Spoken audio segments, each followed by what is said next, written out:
जाने चले जाते हैं कहाँ, दुनिया से जाने वाले जाने चले जाते हैं कहाँ। बहनों भाइयों, इंद्रधनुष से आनंद तिवारी का आप सबको जय श्री राम। आज हम इसी विषय पर चर्चा करने जा रहे हैं। दुनिया का प्रत्येक व्यक्ति कभी न कभी इस विषय पर चर्चा जरूर करता है, या चर्चा नहीं करता हो तो विचार अवश्य ही करता है। हमारे धर्म ग्रंथों में भी इस विषय के बारे में अलग अलग तरह की व्याख्याएं दी गई हैं। हमारे धर्मगुरु भी इसके संबंध में हमें बताते रहते हैं, लेकिन वास्तविकता तो हमें मरने के बाद ही पता चलेगी। जब हम मरकर पहुंचेंगे तभी हमको पता चलेगा कि वास्तविकता क्या है। तो अध्ययन में और आध्यात्म में रुचि होने के कारण मैं भी इस विषय पर पढ़ते रहता था। इसी बीच वर्षों पूर्व मेरा भोपाल जाना हुआ। वहाँ मैंने अपनी बहन के यहाँ एक किताब देखी। क्योंकि पढ़ने का शौक़ था तो वो किताब मैंने पढ़ना ऐसे ही बीच से शुरू किया। वो किताब थी इंग्लिश में। तो उस किताब में इसी संदर्भ में बातें थीं, और वो किताब थी 2 पार्ट में, जिसमें पहला था कि किस तरह 2 लोग मरकर ऊपर जाते हैं और वो अपनी कथा सुनाते हैं, और दूसरे में प्रश्नोत्तर थे। प्रश्न करने वाले थे यही दुनिया के लोग, और उसका उत्तर देने वाले थे आत्मा। तो जब मैंने पढ़ना शुरू किया तो मुझे लगा कि ये ज़रूर कोई इंग्लिश राइटर की किताब होगी, और यह अंततः यह अपनी क्रिश्चियनिटी के आधार पर इसकी व्याख्या करेंगे। तो प्रश्नोत्तर मैंने देखना शुरू किया। तो प्रश्नोत्तर में मेरी निगाह एक जगह जाकर अटक गई, जहाँ प्रश्न किया गया था कि कौन सा मंत्र पृथ्वी पर सबसे शक्तिशाली है। तो उसका उत्तर जब मैंने पढ़ा तो मैं हैरान रह गया। उत्तर था गायत्री मंत्र सबसे शक्तिशाली मंत्र है। तो मेरी जो धारणा थी कि ये इंग्लिश राइटर की किताब है, तो मैंने तुरंत उसके राइटर का नाम पढ़ने के लिए शुरुआत देखी, उसका पन्ने पलटे और मुख पृष्ठ पर देखा। तो वो नाम देखकर मुझको और हैरानी हुई, क्योंकि वहाँ पर राइटर की जगह पर नाम था एक पारसी महिला का, खुर्शीद भावनगरी। तो मेरा झुकाव और उस पुस्तक में थोड़ा सा ज़्यादा बढ़ा कि इसमें कुछ ऑथेंटिक बातें हैं, केवल अपने धर्म के बारे में इन्होंने प्रचार के लिए नहीं लिखा है। उसके बाद मैं किताब पूरी तो नहीं पढ़ पाया था। पढ़ने की बहुत इच्छा थी, मैंने बहुत पता किया आने के बाद, लेकिन वो पुस्तक मुझको नहीं मिल सकी। कई वर्षों बाद मुझको उस पुस्तक मेरे को मिली, लेकिन यह नया एडिशन था। तो इसमें बहुतेरी बातें पुरानी पुस्तकों से गायब थी इस नए एडिशन में। ख़ास तौर से ये मंत्र वाली बात, चूँकि वो विवाद का विषय हो सकता है, शायद इसलिए उन्होंने उसको वहाँ से उसमें से हटा दिया हो। लेकिन खैर जो भी हो, वो क्योंकि इंटरेस्ट था तो मैंने पढ़ा उसको। जैसा कि मैंने आपको बताया कि किताब का नाम था the loss of the spirit world, यानी कि आत्माओं की दुनिया के, आत्माओं के संसार के कानून या नियम। तो ये बात इसलिए भी थोड़ी जची मुझको क्योंकि यह कोई ज़्यादा पुरानी घटना नहीं है। यह अभी अभी 1980 की बात है, और वह भी हमारे ही देश के मुंबई शहर की। मुंबई शहर में भायाखला में एक पारसी परिवार रहता था, पति पत्नी और उनके 2 बेटे।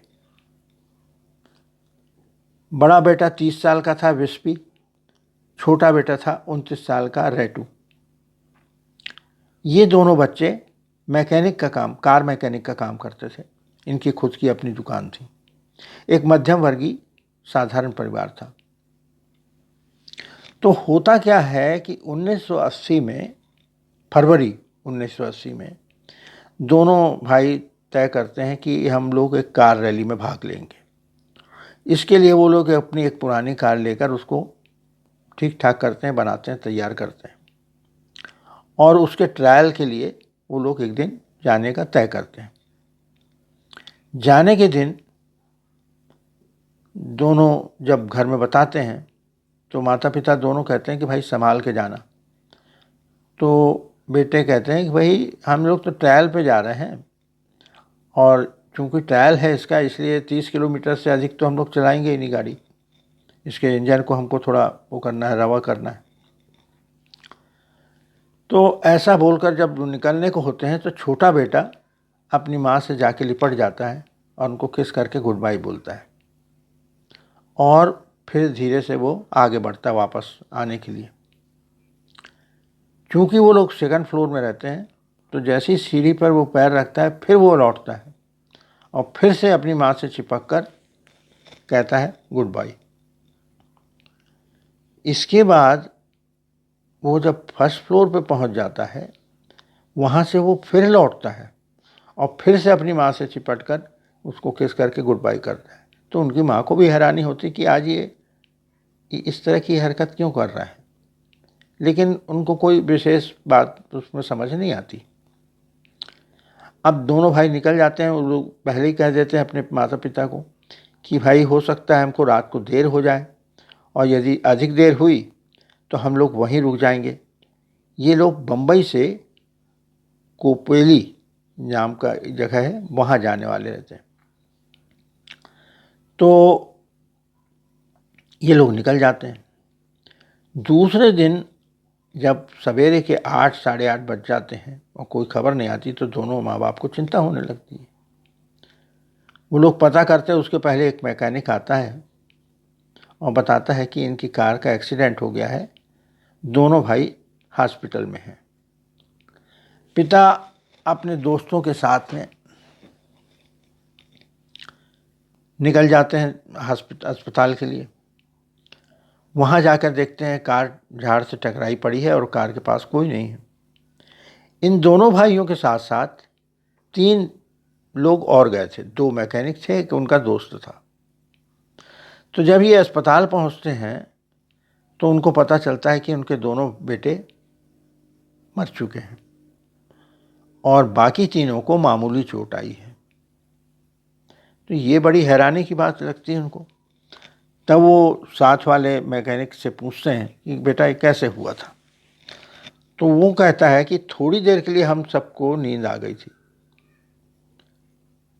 और झाड़ से टकराई गाड़ी, और उसी समय हम लोगों की नींद खुली। अब पिता अपने घर लौट आते हैं दुखी मन से। जब माँ को बतलाते हैं तो उनकी माँ धड़ाम से बैठ जाती हैं। वह बड़ी धार्मिक महिला थी, बहुत धर्म कर्म का काम करते रहती थी।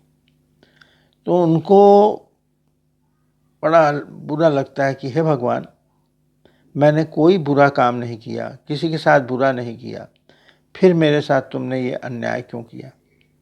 हम दोनों को बेसहारा छोड़कर हमारे बेटे चले गए। अब हम दोनों वृद्ध क्या करें? ऐसी स्थिति में तुमने हमको क्यों डाला? और उनका भगवान पे से विश्वास उठ सा जाता है। समय बीतता है। इनके फ्यूनरल के 29वें दिन उनके पड़ोस की एक महिला श्रीमती दस्तूर आके उनको बताती हैं कि मेरी सिस्टर इन लॉ जो पास ही दूसरे सबर में रहती है, तो उसने मुझको बतलाया कि मैं एक कंसर्ट में गई थी, वहाँ इंटरमिशन में मुझको एक महिला ने कहा वहाँ पर कि कोई 2 लड़के जो अभी अभी एक्सीडेंट में मारे गए हैं, वे लोग अपने माँ बाप से बात करना चाहते हैं। तो उसने उस महिला का नंबर ले ली। उस महिला के से दूसरे दिन इन्होंने बात की, बच्चों के माता पिता ने।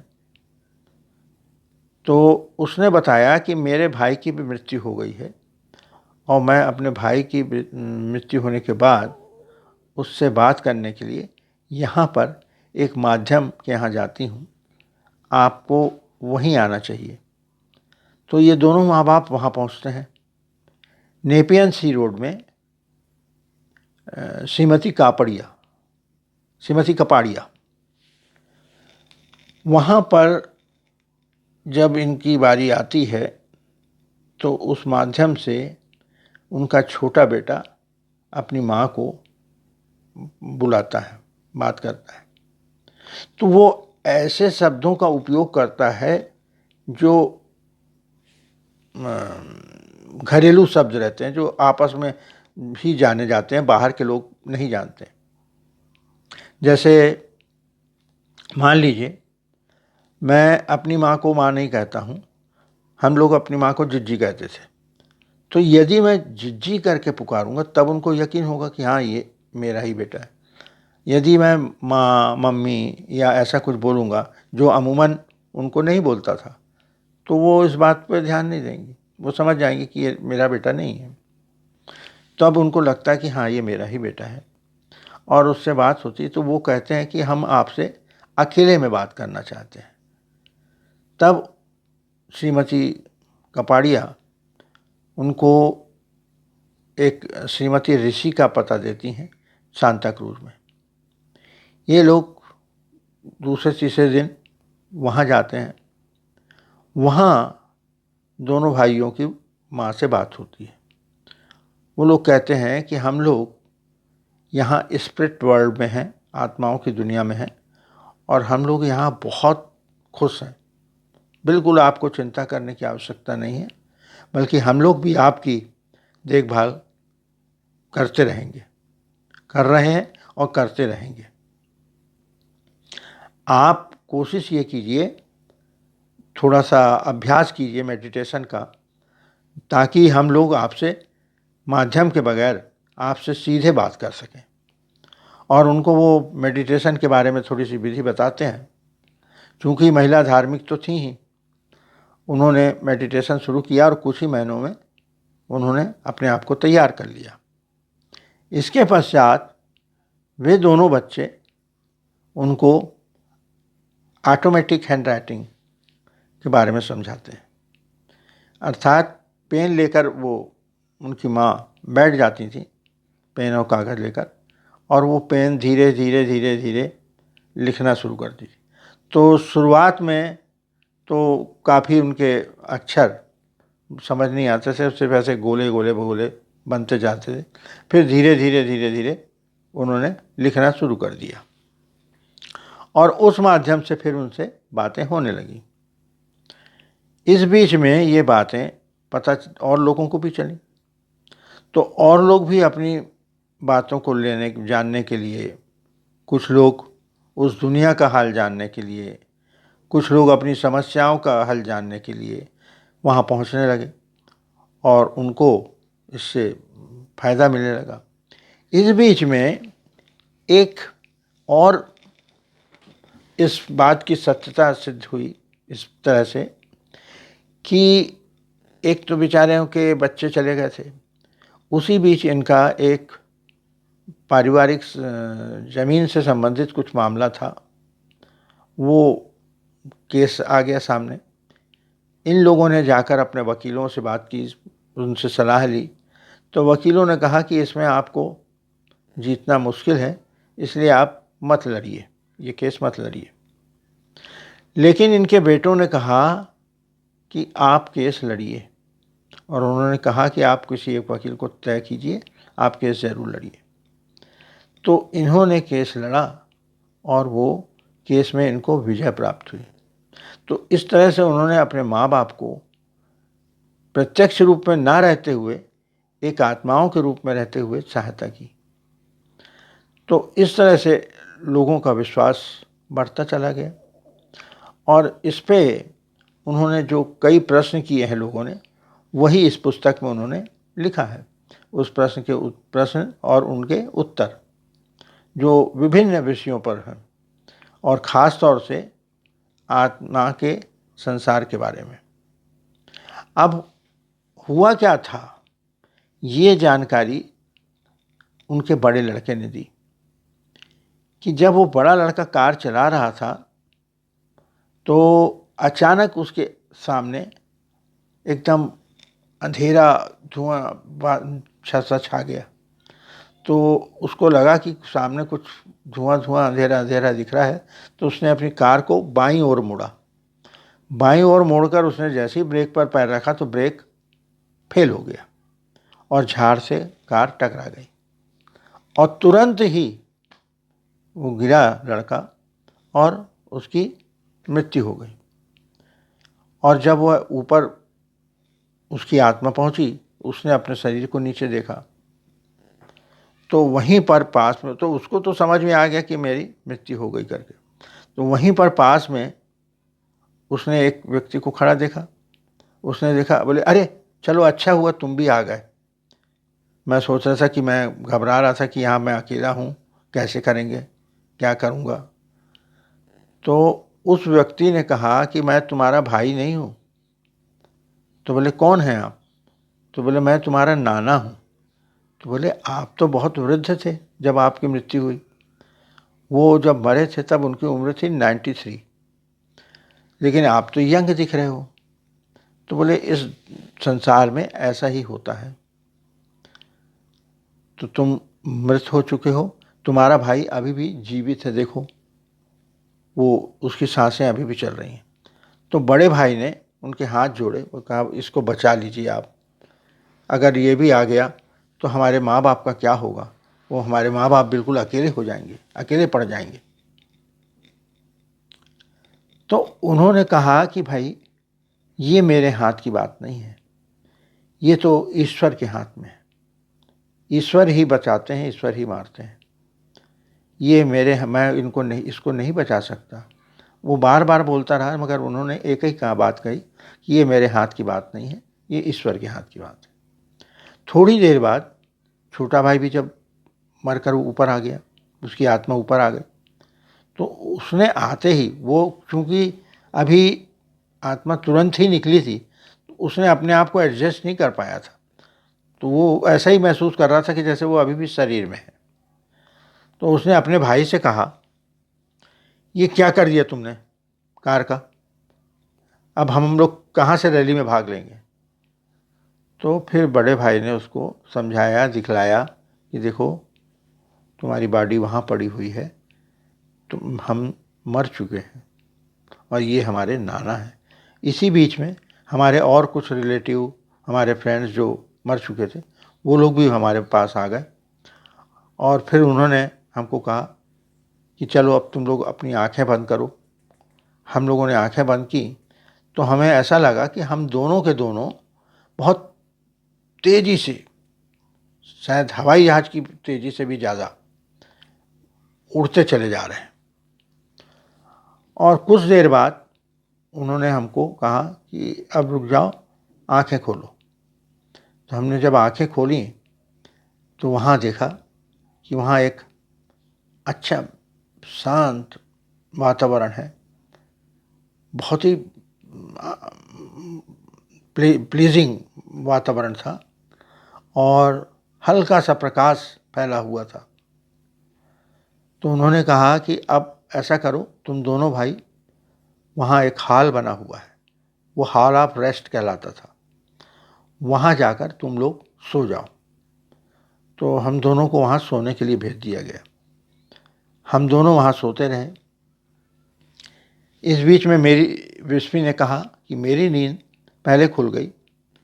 तो वहाँ एक सीनियर जो आत्मा थी वो आई और उसने कहा कि चलो मेरे साथ।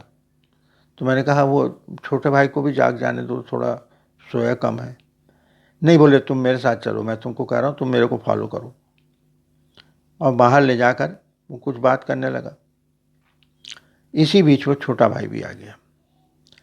अब उन्होंने बताया कि हमको वहाँ जाने पर पता चला कि हम लोग 5वें लोक में हैं। यहाँ 7 लोक हैं, पहले से लेकर 7 तक, और प्रत्येक उसमें प्रत्येक भाग में, जब पहले लोक में, जैसे पहला लोक ले लें तो उसमें 10 भाग हैं, 0 से लेकर 9 तक। इस तरह से उसके 10 भाग हैं, जैसे 01, 02, 03 ऐसे पहले भाग के। फिर दूसरे भाग के भी उसी तरह 10 विभाग हैं।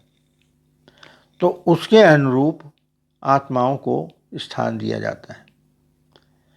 तो जो पहला, दूसरा और तीसरा है वो समझिए, जिनके बारे में हम लोग नर्क कहते हैं, वह है। और उसके बाद जो चौथा है, चौथा इन दोनों के बीच की कड़ी है, 5वें और तीसरे की। जो अपने आप को डेवलप कर लेते हैं थोड़ा, वो चौथे में आते हैं, और चौथे के में से डेवलप करने के बाद वो 5वें में जा सकते हैं। 5वें के बाद 6वां, 7वां बोले हमने तो नहीं देखा, लेकिन हमको हमारी सीनियर आत्माओं ने पहले, दूसरे, तीसरे को बाहर से पहले दिखलाया था। तो वहाँ पर पूरा अंधकार छाया हुआ है। वहाँ आत्माएं घिसट रही हैं चट्टानों पे, और तरह तरह की गंदा वातावरण फैला हुआ है। हर तरफ बहुत ही बदबू फैली हुई है, और वो आपस में लड़ भिड़ रहे हैं, गाली गलौज कर रहे हैं। तो इस तरह से 1 से लेकर 3 तक की जो है वो नर्क के जैसे हैं। 5वें से स्वर्ग की समझिए शुरुआत होती है।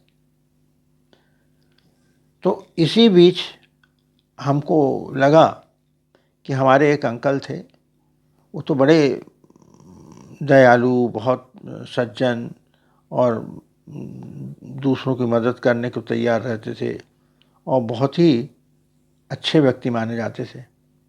उनका समाज में बहुत आदर था। तो हम उनसे भी मिल लेते तो अच्छा था। हमने पता किया अपने सीनियर लोग, तो उन्होंने कहा इस नाम से कोई व्यक्ति नहीं है यहाँ।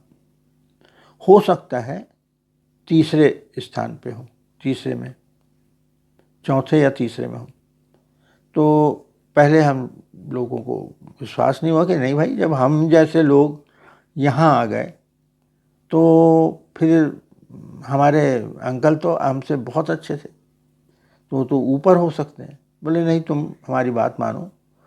और फिर वो लोग अपने साथ लेकर गए, क्योंकि वहाँ इनको अकेले जाना इनके लिए संभव नहीं था, क्योंकि वहाँ की आत्माएं बुरी होती हैं। तो इन अपने साथ ले जाकर उन्होंने चौथे लोक में देखा, लेकिन वहाँ भी वो नहीं मिले। तब वो लोग उनको तीसरे लोक ले गए। ये लोग विश्वास नहीं कर पा रहे थे, और वहाँ तीसरे लोक में उनके वो अंकल मिले। तो उनको बड़ी हैरानी हुई। तो तब उनके अंकल ने बताया कि नहीं भाई, बाहरी तौर से तो मैं बड़ा धार्मिक था, बड़ा सदाचारी था, लेकिन मैंने ऐसे बहुत पाप कर्म किए थे जिसके फल मुझको यहाँ उठाना पड़ रहा है। अब इसके बाद उन्होंने कई कहानियाँ बताई हैं। कहानी बताने के साथ साथ उन्होंने ये बताया कि अच्छे कर्म ही आपको अच्छी जगह पर पहुंचा सकते हैं। अच्छे कर्म क्या हैं? अच्छा कर्म वह है जो पूरी तरह सेल्फलेस होकर, यानी स्वार्थ रहित होकर किया जाए। ये नहीं जरा सा भी अगर उसमें आपका स्वार्थ आ गया कि मैं ये रोटी दे रहा हूँ गाय को या कुत्ते को, तो इससे मेरा जो पाप है वो कटेगा या मुझको पुण्य मिलेगा, यह भी अगर सोच लिया तो वो भी बेकार है, वो गुड डीड में नहीं आएगा। आपका कोई ज़रूरी नहीं है कि आप अपने धार्मिक स्थानों पर जाएं, लेकिन आप एक अच्छा काम करें, सेल्फलेस होकर करें, दूसरों की मदद करें, झूठ ना बोलें, किसी के साथ छल कपट ना करें, तो ही यह अच्छे डीड में आता है, गुड डीड में, और तभी आपको उसका फल प्राप्त होगा। अन्यथा आप चाहे कितना भी कर लें, लोग करते हैं ना, आपने भी देखा होगा कि दिखावा करके, यदि आपने उस चीज़ को बोल दिया, कह दिया, तो वो सब व्यर्थ हो जाता है। अब जैसे बच्चे को माँ बाप पालते हैं तो उसमें उनका ऐसा कोई स्वार्थ नहीं रहता और वो भूल भी जाते हैं। उसी तरह आपको हर काम करके, अच्छा काम यदि आपने किया भी है तो उसको आप भूल जाइए। भूल गए अर्थात आपने उसको मिटा दिया, लेकिन वो कर्म आपका दर्ज हो जाता है। तो जैसे आप कर्म करेंगे वैसा फल मिलता है। और ये दुनिया जो है वो एक स्कूल है जहाँ हमें भेजा जाता है परीक्षा के लिए। वहाँ से हमको परीक्षा देने के बाद यहाँ पर स्थान मिलता है, और यही हमारा वास्तविक घर है, ना कि हमारा वो। जब हम शुरू में पहुँचे थे तो एक वृद्ध सज्जन हमारे पास आकर बैठ गए और हम मुझसे बात करने लगे। तो उन्होंने कहा कि भाई मेरे को आप मेरा पता बता सकते हो? तो बोले मेरे को अपने घर जाना है। तो बोले कहाँ है, दिखाओ। तब उनको लगा कि अरे ये तो आपका बोले पृथ्वी का घर का है, लेकिन आप तो यहाँ आ चुके हैं। तो उनको विश्वास नहीं हुआ। फिर एक तो सीनियर आत्माएं भी आईं, उन्होंने भी उनको समझाने की कोशिश की कि नहीं भाई, वो इनको पागल समझने लगे कि ये लोग पागल हैं, ये लोग बदमाश हैं, ये लोग मेरे को अपना घर नहीं बता रहे। तो कई बार क्या होता है कि आत्मा बहुत समय तक अपने आप को पृथ्वी से अलग नहीं कर पाई होती है, उसका जुड़ाव बना हुआ रहता है, तब ऐसी स्थितियां पैदा होती हैं। इसी संदर्भ में उन्होंने ये भी बताया कि जो 7 लोग हैं उसमें से, जैसे मान लीजिए कोई चौथा लोक का व्यक्ति है, आत्मा है, तो वो यदि अपना डेवलपमेंट चाहता है कि मैं 5वें पहुंच जाऊं या 6वें में पहुंच जाऊं, तो इसके लिए वह रीबर्थ चाहेगा और फिर से रीबर्थ हो, और रीबर्थ होने के बाद फिर वो अपने कर्मों को सुधार सके ताकि वो ऊपर के लोक में जा सके। तब ऐसी अवस्था में भी रीबर्थ होता है। अथवा कुछ आत्माएं जो पृथ्वी से बहुत ज़्यादा जुड़ी रहती हैं, उनका भी रीबर्थ हो जाता है।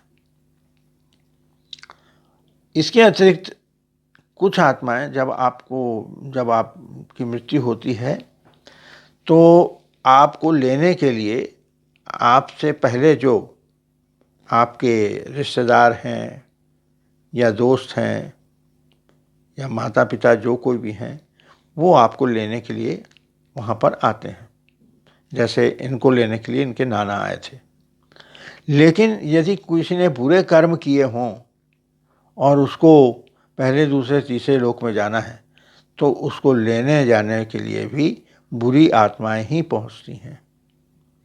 ऐसी स्थिति में कई बार क्या होता है कि वो व्यक्ति घबरा जाता है और चाहता है कि अब मैं उस लोक में नहीं जाऊंगा, तो वो पृथ्वी और इस लोक के बीच में भटकते रहता है, जिसे हम लोग भूत प्रेत आदि की संज्ञा देते हैं। वैसे जैसा कहा जाता है कि शैतान होता है, तो इन्होंने बताया कि शैतान नाम की कोई चीज़ नहीं होती। और जैसा कि आप लोगों को बताया जाता है इसके बारे में, और बहुत सारी गलत धारणाएं बताई जाती हैं जिन पर आप लोग विश्वास करते हैं, वैसा नहीं है। ये हमारा वास्तविक घर है, भगवान का घर है, और यहाँ हम लोग सूक्ष्म शरीर में रहते हैं। जिस तरह से आप लोग नीचे पृथ्वी में रहते हैं मकान बनाकर, उस तरह से हम लोगों के लिए भी अलग अलग व्यवस्था है। हम लोग भी अलग अलग अपने तरह से रहते हैं, लेकिन अपने सूक्ष्म शरीर में। और हमें बहुत सारी आवश्यकताएं नहीं होती जिनकी आवश्यकता आप लोगों को होती है। इस बीच में उन्होंने किसी ने प्रश्न किया होगा, तो ये प्रश्न जब उसने किया था तो समझ जाइए आज से कितने साल पूर्व, यानी करीबन 40 साल पहले प्रश्न किया होगा। और इसका परिचय जो ये प्रश्न था, ये अभी कुछ वर्षों पूर्व हुआ। चूँकि मैंने ये किताब पढ़ रखी थी तो मुझको तुरंत याद आ गया। तो उसमें कहा गया है, पुस्तक में बताया था उन लोगों ने, कि शिफ्ट ऑफ एक्सिस होगा पृथ्वी का। पृथ्वी एक अपनी धुरी पर घूमती है ना, अक्ष पे, तो वो अपने अक्ष से हट जाएगी, और अक्ष से हटी अर्थात प्रलय होगा, महाप्रलय होगा, जिसमें क्या होगा कि जिसमें लगातार भूकंपों की श्रेणी चलेगी, लगातार पूरी सब जगह, और ये कुछ घंटों में हो जाएगा। कहीं भूकंप होंगे, कहीं आग लगेगी, कहीं विस्फोट होंगे, जैसे ये जो न्यूक्लियर बम्स वगैरह बना के रखे गए हैं उनमें हो जाए विस्फोट, और जो जमीन है, थल है, उसमें पानी भर जाएगा। तो आप लोगों को शायद याद होगा कि जापान में जब सुनामी आई थी, तो उस समय ये चर्चा सुनने में आई थी कि एक्सिस थोड़ा सीमित में हट गया है, और ये इस एक्सिस के हटने से काफ़ी परिवर्तन दिखाई देंगे। तो ये कब होता है? ये उन्होंने कहा कि जो नेचर है वो बहुत सेंसिटिव है। जब मनुष्य गलत रास्तों पे चलेंगे, निगेटिव वाइब्रेशन होगी, तो वो नेचर उसको एब्जॉर्ब करता है, और उसको एब्जॉर्ब करने के बाद वो उसका परिणाम इस तरह से होता है कि लगातार भूकंप आए, ज्वालामुखी फटे, बाढ़ आ जाए, आग लगे, विस्फोट हों। तो जब मनुष्यों में बहुत ज़्यादा निगेटिविटी पैदा हो जाए, अधिकांश लोग निगेटिविटी फैलाने वाले हों, ऐसी अवस्था में फिर नेचर तुरंत उसका दंड देने के लिए अपना एक्सिस चेंज कर लेता है, और ऐसी स्थिति में प्रलय होगा। तो उनसे पूछा गया कि अगर ऐसी स्थिति हुई तो ये कब होगी, कहाँ होगी? तो उन्होंने ये कहा कि ये कोई स्थिति एक जगह नहीं होगी, होगी तो पूरी लाइन से होगी।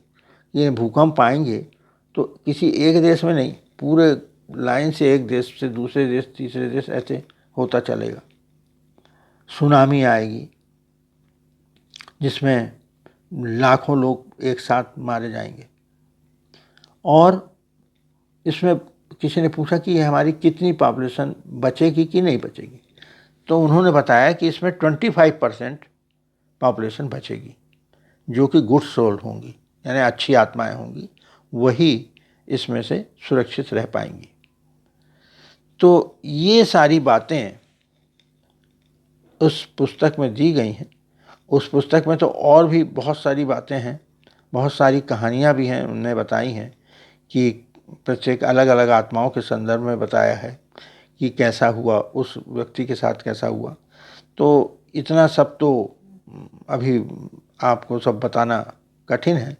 मैंने उसमें से कुछ खास बातें आप सबकी जानकारी के लिए बताई हैं, और इतना बताने के बाद मैं अभी आज के लिए विराम चाहता हूँ और आपसे एक निवेदन करता हूँ कि यदि आपको यह वीडियो अच्छा लगा हो तो लाइक अवश्य करें और कृपया कमेंट में बताएं, ताकि मैं जिन विषयों पर जो विषय आपको पसंद आते हैं उन विषयों पर मैं अधिक से अधिक, ज़्यादा से ज़्यादा उसमें चर्चा कर सकूं।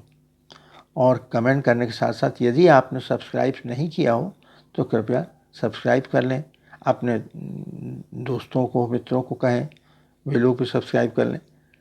बहुत बहुत धन्यवाद। जय श्री राम।